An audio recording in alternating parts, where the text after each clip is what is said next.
Rob Pope, born 1946, is an American writer. In his book, Textual Intervention, Critical and Creative Strategies, he divides textual intervention into 4 forms. 1. Developing a parallel text. 2. Developing opposed texts. 3. Developing alternative texts. And 4. The what if question. We will dig into these concepts later in the video, but first I want you to consider these 4 texts. The world breaks everyone, and afterwards many are strong in the broken places. Ernest Hemingway. There is a crack in everything. That's how the light gets in. Leonard Cohen.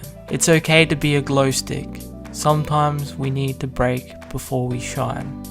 Lawley. There's something strange happening here. These quotes arrive at the same destination but take a different path to get there. What is happening isn't theft, copying, or plagiarism. It's textual intervention.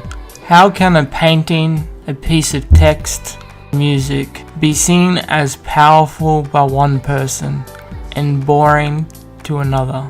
Well, let's use a scientific concept in another field to help explain this. Quantum physics tells us that nothing that is observed is unaffected by the observer. That statement from science holds an enormous and powerful insight. It means that everyone sees a different truth because everyone is creating what they see. Walsh, 2009. In other words, interacting with something changes it. This also applies to writing.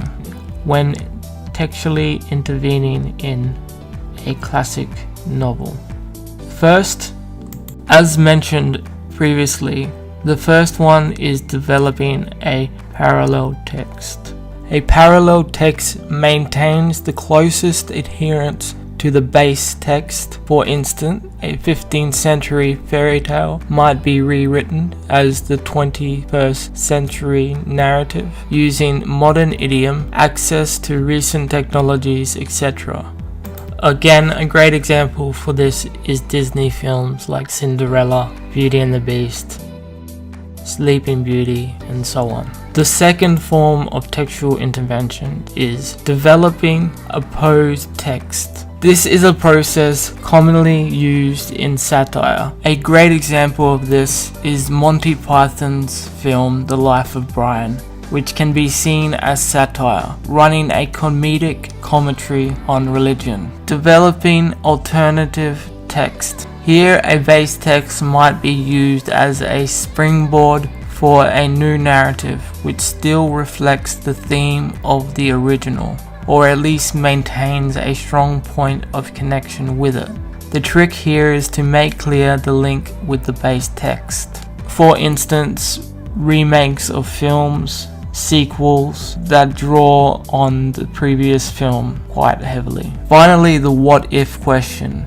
The what if question is a very useful question to simulate thinking about alternative relationships choices, along with the fundamental issues to do with the voice, gender, setting, and employment of the narrative devices. A great example of this textual intervention is movies where the gender is switched around, there's race bending and different points of view and so on. Whether you mean to or not, the chances are as a writer you will textually intervene. Whether you stumble upon developing a parallel text, developing opposed text, developing alternative texts, or answering the what if question, it is highly likely you will see both similarities in your text and also differences. And you shouldn't feel bad about it because textual intervention, it's in almost every corner of our lives, from billboards, Apple, Samsung, novels.